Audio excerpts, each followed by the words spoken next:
Hello friends, சின்ன மருமகள் serial இனி வரப்போகிற எபிசோட்ஸ்க்கான ரிவ்யூ தான் பார்க்க போகிறோம். அடுத்தடுத்த சுவாரஸ்யங்களை தெரிஞ்சுக்கிறதுக்கு இந்த வீடியோவை ஸ்கிப் பண்ணாமல் கடைசி வரைக்கும் பாருங்கள்.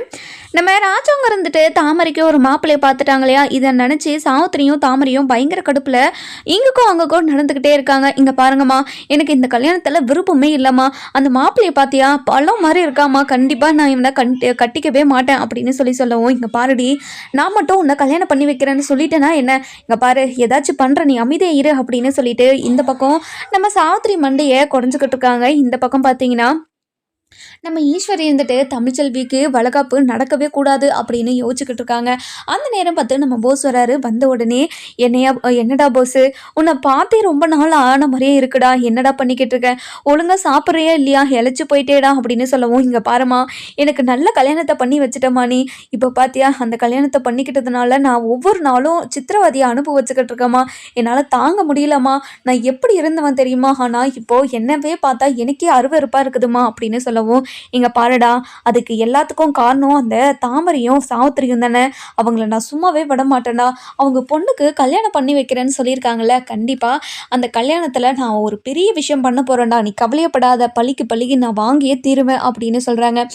என்னம்மா பண்ண போகிறேன், ஃபஸ்ட்டு அதை விட்டுட்டு இப்போது தமிழ்ச்செல்விக்கு வளகாப்பு நடக்க போதும், அதுவும் தலைவருங்கெல்லாம் வந்து நல்ல பெரிய லெவலில் இதெல்லாம் நடக்க போதுன்னு சொல்கிறாங்க, இது நடக்கவே கூடாது, ஏதாச்சும் நம்ம பண்ணி ஆகணும் அப்படின்னு சொல்லி பிளான் போட்டுக்கிட்டு இருக்காங்க.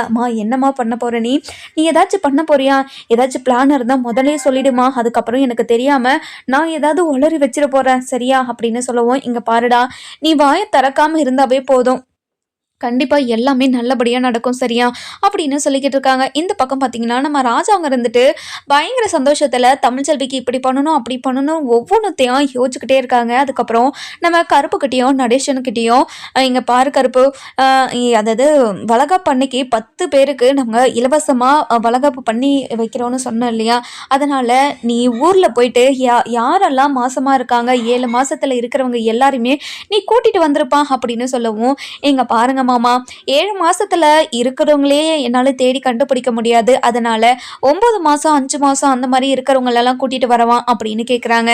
கண்டிப்பா கூட்டிட்டு வாயா அப்படின்னு சொல்லிடுறாங்க. அதுக்கப்புறம் இதுக்காக நடேசனும் நம்ம கருப்பும் ஊரா அலைஞ்சுக்கிட்டு இருக்காங்க.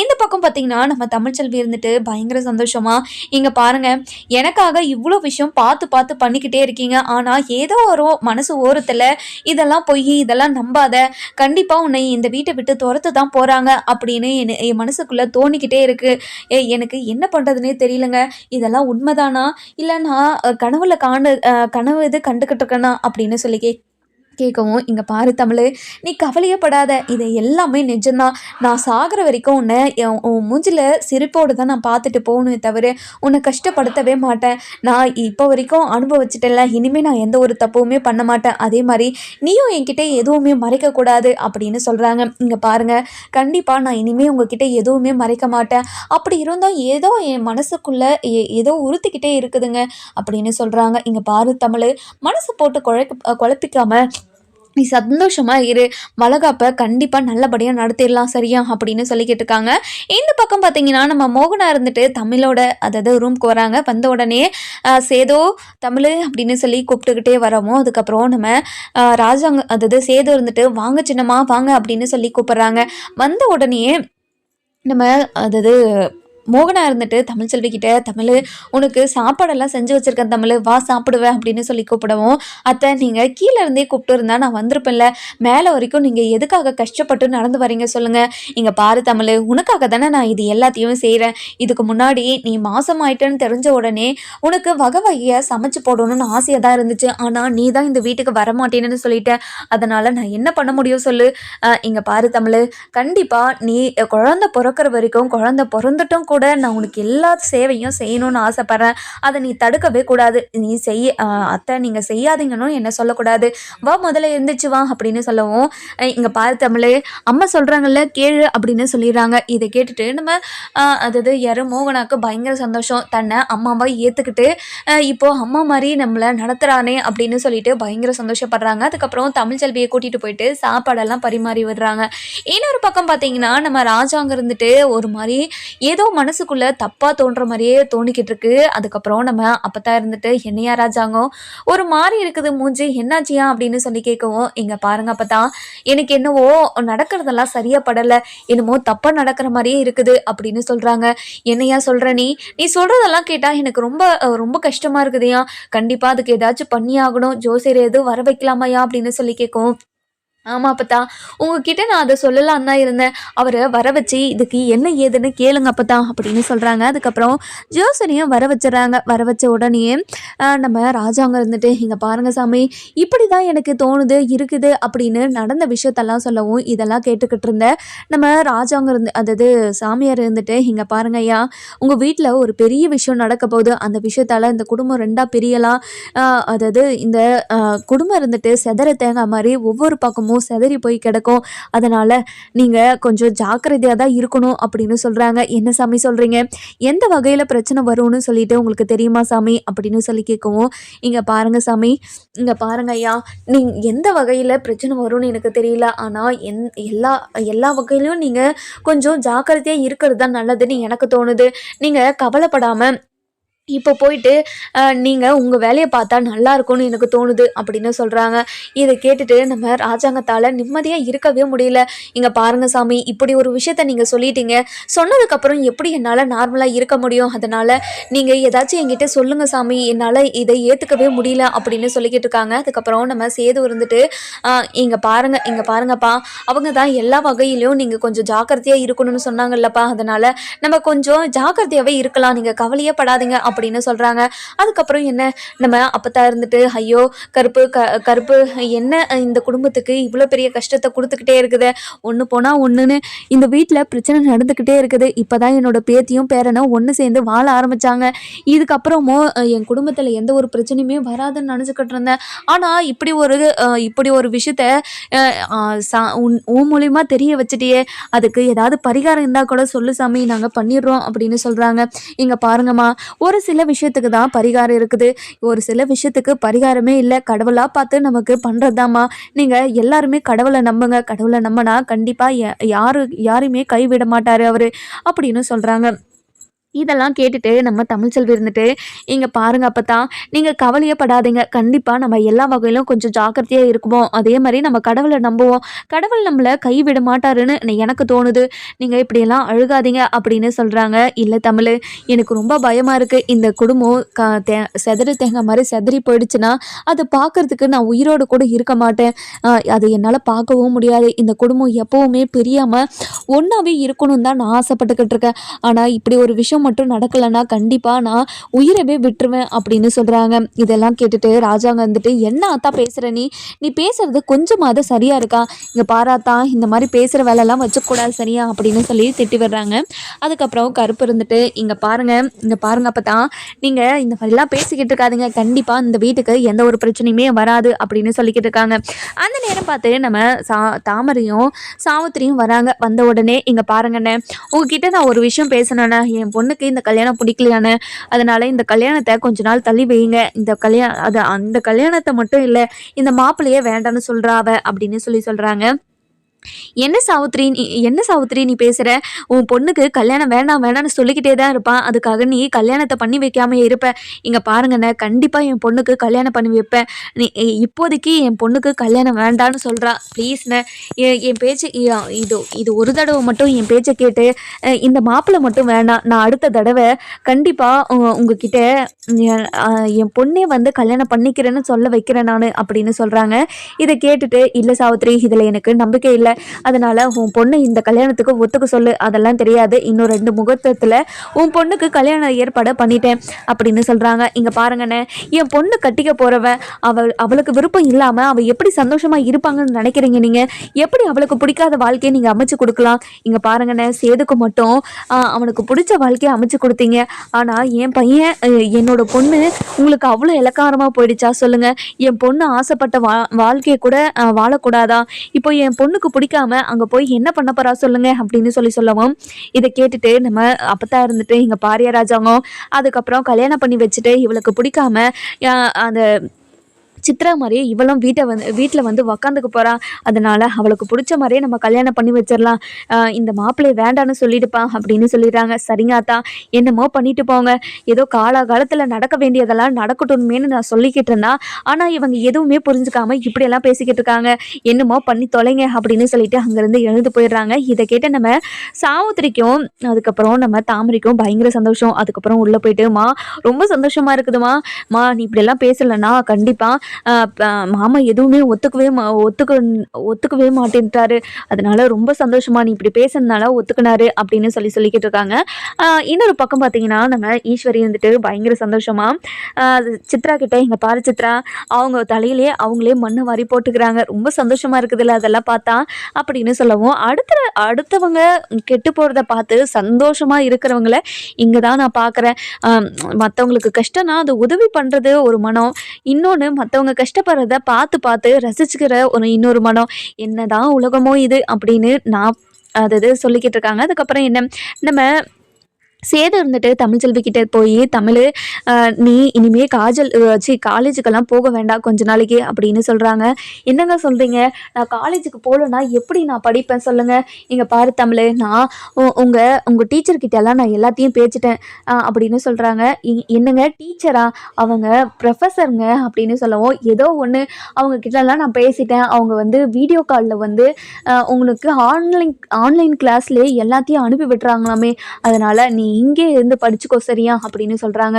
இங்கே பாருங்கள், ஆன்லைன் கிளாஸ் எல்லாம் கண்டிப்பாக சரி வராதுங்க, நேரில் போய் கற்றுக்கிறத விட எதுவுமே மண்டையில், அதாவது நேரில் கற்றுக்கிறத விட ஆன்லைன்லலாம் கற்றுக்க முடியாதுங்க அப்படின்னு சொல்லவும், இதை கேட்டுட்டு, இங்கே பாரு தமிழ், கொஞ்ச நாளைக்கு தானே, நீ அதுக்கப்புறம் காலேஜுக்கெல்லாம் இப்போலாம் நீ காலேஜுக்கு போக தேவையில்ல, அது மட்டும் இல்லாமல் நீ ரொம்ப நல்லா படிக்கிற பொண்ணு தானே, எங்கே இருந்தால் என்ன, நீ நல்லா படித்து நல்ல மார்க் எடுப்பன்னு எனக்கு தெரியும், அதனால் நீ வீட்டிலே இரு சரியா அப்படின்னு சொல்லிடுறாங்க. அதுக்கப்புறம் என்ன, உனக்கு ஏதாச்சும் டவுட்டுனா அந்த ப்ரொஃபஸரே வீட்டுக்கு வர சொல்லியிருக்கேன், அவங்களும் வரேன்னு சொல்லியிருக்காங்க சரியா அப்படின்னு சொல்லிடுறாங்க. என்னங்க, நமக்காக அவங்கள கஷ்டப்படுத்தக்கூடாதுங்க, ஏங்க இப்படிலாம் பண்ணிக்கிட்டு இருக்கீங்க அப்படின்னு சொல்லவும், இங்கே பாரு தமிழ், உன்னோட சுச்சுவேஷன்ஸ் எல்லாத்தையும் நான் உங்ககிட்ட சொன்னேன், அவங்க உன்னை புரிஞ்சுக்கிட்டு நான் உங்களுக்கு ஹெல்ப் பண்ணுறேன், நீங்கள் இனிமேல் தமிழ்ச்செல்வியை காலேஜுக்கு அனுப்பாதீங்க, வீட்டிலேயே வச்சு படிக்க சொல்லுங்கள், நான் ஆன்லைனில் எல்லா கிளாஸையும் அனுப்பி விட்டுறேன் அப்படின்னு அவங்க என்கிட்ட சொன்னாங்க.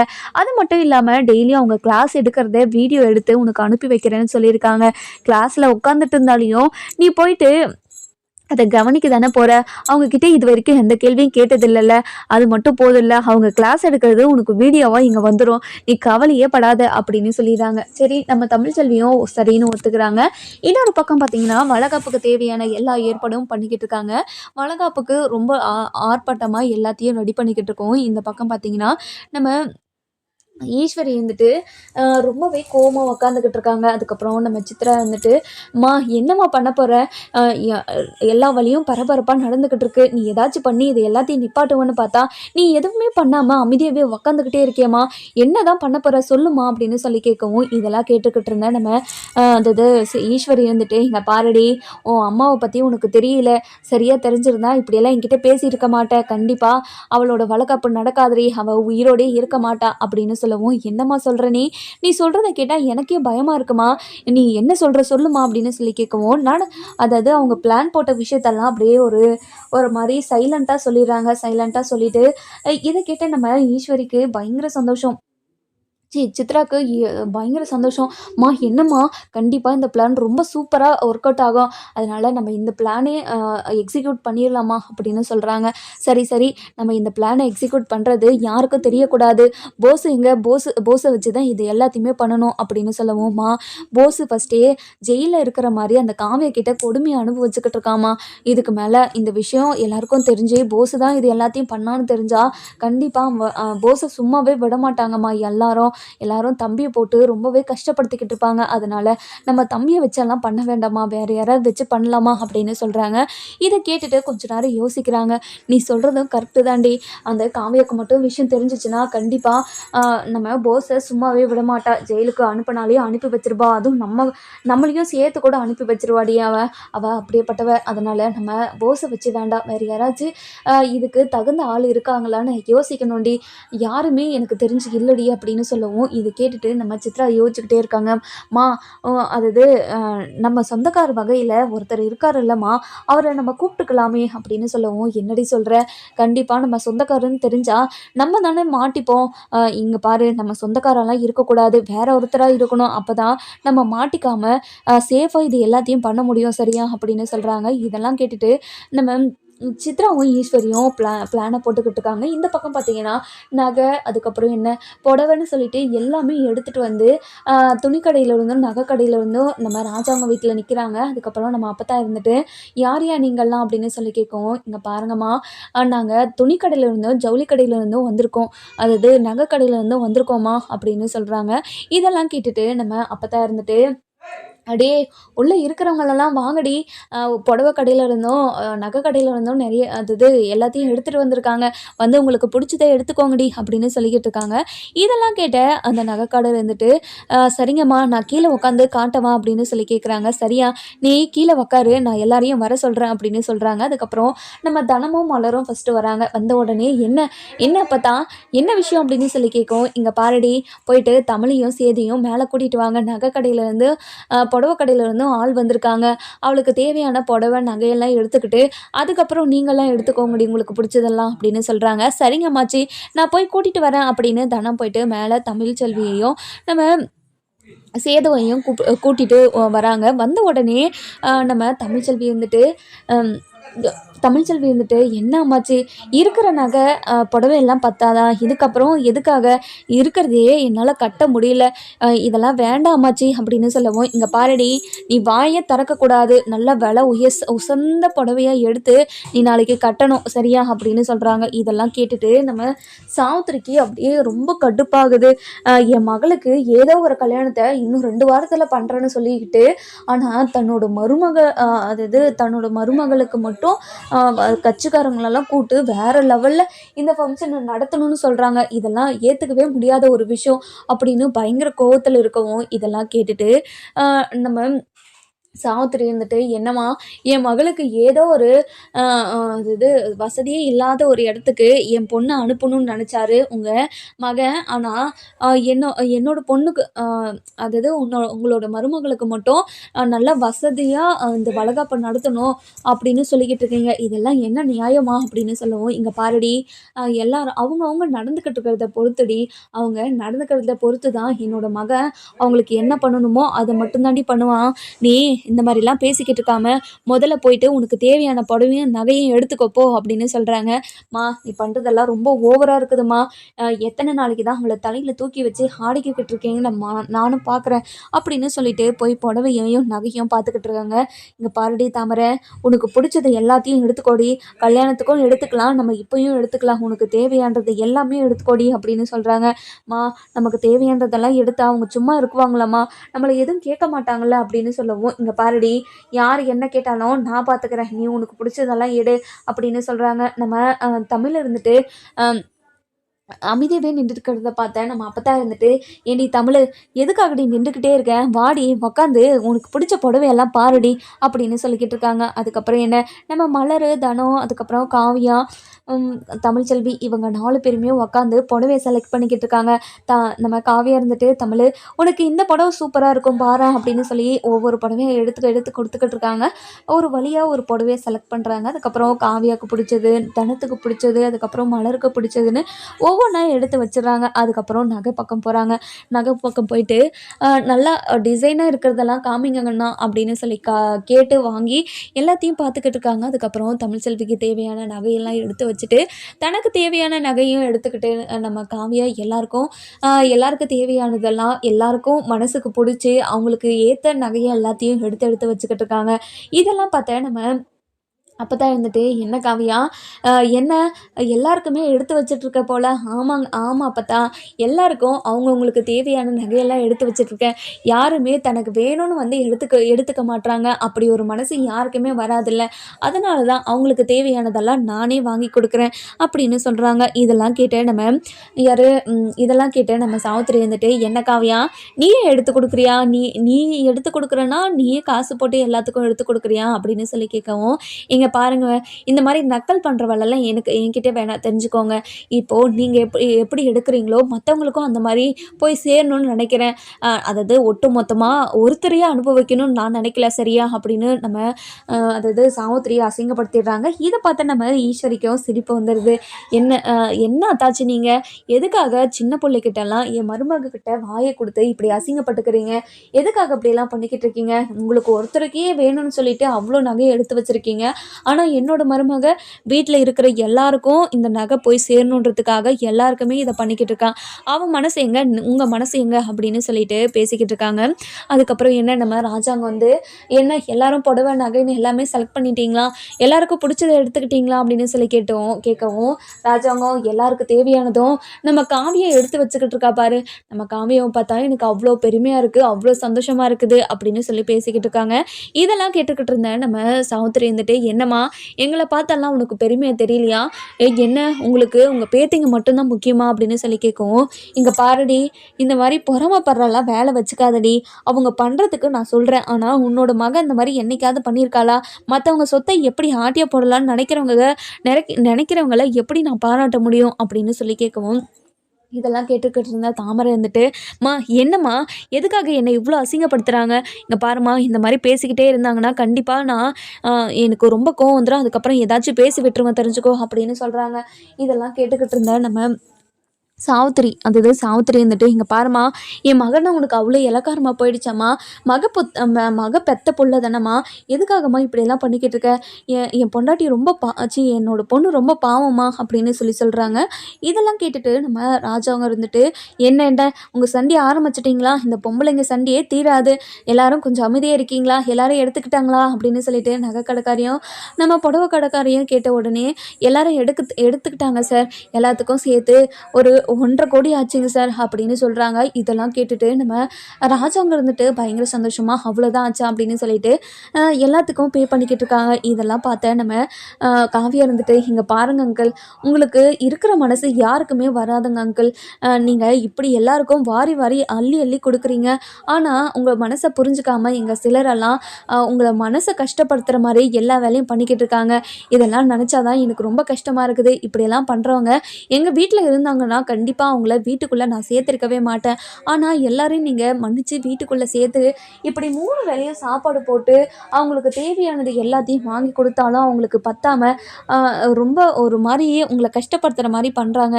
இதெல்லாம் பார்த்து தான் எனக்கு கொஞ்சம் கஷ்டமாக இருக்குது அப்படின்னு சொல்கிறாங்க. இதெல்லாம் பார்த்துக்கிட்டு இருந்தேன் நம்ம சாவித்திரிக்கும் சரி ஈஸ்வரிக்கும் சரி பயங்கரமாக ஒரு மாதிரி கஷ்டமாயிடுது. இங்கே பாருங்க மாமா, எதுக்காக மாமா இப்படிலாம் பேசிக்கிட்டு இருக்காங்க? இவங்க பேசுகிறதெல்லாம் என்னால் தாங்கவே முடியல. இந்த பொண்ணு ஏமாம்மா இப்படிலாம் பேசிக்கிட்டு இருக்க அப்படின்னு சொல்லவும், என்ன என்ன ஈஸ்வரி, உன்னோட மருமக தானே பேசிக்கிட்டு இருக்கா, உன்னோட மருமக கிட்ட நீ பேச முடியாதா? ஏன் எங்ககிட்ட பேசிக்கிட்டு இருக்க? உன் மருமக கிட்டே கேள, எதுக்காக இப்படியெல்லாம் பேசுகிறேன்னு அப்படின்னு சொல்லவும், இதை கேட்டுக்கிட்டு இருந்த ஈஸ்வரிக்கு பயங்கர கோவமா, இங்கே பாருங்க மாமா, நீங்கள் யாராக இருந்தாலும் கேள்வி கேட்குறீங்களே, என்னோட மருமகளாக இருந்தாருன்னா யாராக இருந்தாருன்னு நீங்கள் தப்பு பண்ணால் கேட்கணும்ல, ஏன் கேட்க மாட்டீங்க அப்படின்னு சொல்லி கேட்கவும், இதை கேட்டுட்டு, இங்கே பாருமா, நான் அந்த மாதிரியெல்லாம் கேட்க முடியாது, அவன் நியாயமாக தானே பேசுகிறான், நியாயமாக பேசுகிறப்ப நம்ம என்ன சொல்ல முடியும் சொல்லு, எதுவுமே சொல்ல முடியாது அப்படின்னு சொல்லிடுறாங்க. இதெல்லாம் கேட்டுக்கிட்டு நம்ம ஈஸ்வரி அந்த இடத்த விட்டே ரூமுக்கு போயிடுறாங்க. போன உடனே இவங்களை யாருமே நிம்மதியாக இருக்கக்கூடாது அப்படின்னு ஒருத்தருக்கு, அதாவது அடியாளுக்கு கால் பண்ணி, இங்கே பாரு தமிழ்ச்செல்வி உயிரை இப்போவே எடுக்கணும், அவங்கள ஒரு கோவிலுக்கு அனுப்புகிறேன், அந்த வழியில் அவங்கள போட்டு தள்ளிடு அப்படின்னு சொல்கிறாங்க. அதுக்கப்புறம் என்ன நம்ம தமிழ்ச்செல்வியும் சேதும் கோவிலுக்கு போகிறாங்க. அந்த இடத்துல நம்ம தமிழ்ச்செல்வியை போட்டு தள்ளிடுறாங்க. சேது மண்டமல்லி அடிச்சுட்டு போயிடுறாங்க. அதுக்கப்புறம் என்ன கொஞ்ச நேரம் போயிட்டே இருக்குது. அதுக்கப்புறம் ஒருத்தர், அதாவது நம்ம ராஜாங்கத்துக்கு தெரிஞ்ச ஒருத்தர் வந்து நம்ம சேதுவை பார்த்துட்டு பயங்கர ஷாக்கில் போயிட்டு நம்ம சேது கிட்ட சேது என்னாச்சு சேது அப்படின்னு சொல்லிட்டு கேட்டுக்கிட்டு இருக்கவும், நம்ம சேது கண்ணு முழிக்காமே இருக்காரு. இன்னொரு பக்கம் பார்த்தீங்கன்னா நம்ம தமிழ்ச்செல்வி ரத்த வெள்ளத்தில் இருக்காங்க. இதெல்லாம் பார்த்து அதாவது நம்ம ராஜாங்கத்துக்கு தெரிஞ்சவங்க பயங்கர ஷாக்கில் ராஜாங்கத்துக்கு கால் பண்ணி விஷயத்த சொல்கிறாங்க. சொன்ன உடனே ராஜாங்கத்துக்கு நெஞ்சே விடிஞ்சிருது. ஐயோ கடவுளே, என்னோட பிள்ளைக்கும் மருமகளுக்கும் என்னாச்சு, முதல்ல ஹாஸ்பிட்டலுக்கு கூட்டி போய் சேருங்க அப்படின்னு சொல்லிடுறாங்க. அதுக்கப்புறம் என்ன நம்ம தமிழ்ச்செல்வியும் சேதையும் ஹாஸ்பிட்டலுக்கு கூட்டி போய் சேர்த்துன உடனே அதாவது டாக்டர் இருந்துட்டு, தமிழ்ச்செல்வி ஏற்கனவே இறந்துட்டாங்க, அவங்க வயிற்றில் இருக்கிற குழந்தை இறந்துருச்சா இல்லைன்னு தெரியல, அவங்களுக்கு சிசரிங் பண்ணி தான் நாங்கள் பார்க்கணும் அப்படின்னு சொல்கிறாங்க. இதை கேட்டுட்டு அதாவது அந்த ராஜாங்கத்தோட தெரிஞ்சவங்க வந்துட்டு பயங்கரமாக ஷாக் ஆயிடுறாங்க. அதுக்கப்புறம் சேதுக்கு ட்ரீட்மெண்ட் போய்கிட்டு இருக்கு. அந்த பக்கம் பார்த்து நம்ம ராஜாங்க குடும்பத்தில் இருக்கிற எல்லாருமே வீட்டுக்கு அதாவது ஹாஸ்பிட்டலுக்கு வந்துடுறாங்க. வந்த உடனே தமிழ்ச்செல்வி இறந்த விஷயத்த சொல்லிடுறாங்க. சொன்ன உடனே வீட்டில் அவங்க எல்லாருமே பயங்கரமாக அழுக, ஐயோ தமிழ் என்னாச்சு தமிழ் உனக்கு, இங்கே பாரு தமிழ் அப்படின்னு சொல்லிட்டு பயங்கரமாக அழுதுகிட்டே இருக்காங்க. இந்த பக்கம் பார்த்தீங்கன்னா நம்ம சேதுக்கு ட்ரீட்மெண்ட் போயிட்டுருக்கு. இதெல்லாம் பார்த்துக்கிட்டு இருந்தேன் நம்ம ராஜாங்கம் இருந்துட்டு பயங்கரமாக இடிஞ்சு போயிட்டு மூலையில் உக்காந்துடுறாரு. நம்ம அப்போ தான் இருந்துட்டு ஐயா ராஜாங்கம் இது அப்போவே ஜோசியர் சொன்னாரியா, நம்ம அப்போவே சுதாரிச்சு இருந்திருக்கணும் அப்படின்னு சொல்கிறாங்க. நம்ம தமிழ்ச்செல்வி திரும்ப உயிரோடு வருவாங்களா மாட்டாங்களான்னு சொல்லிட்டு நம்ம வர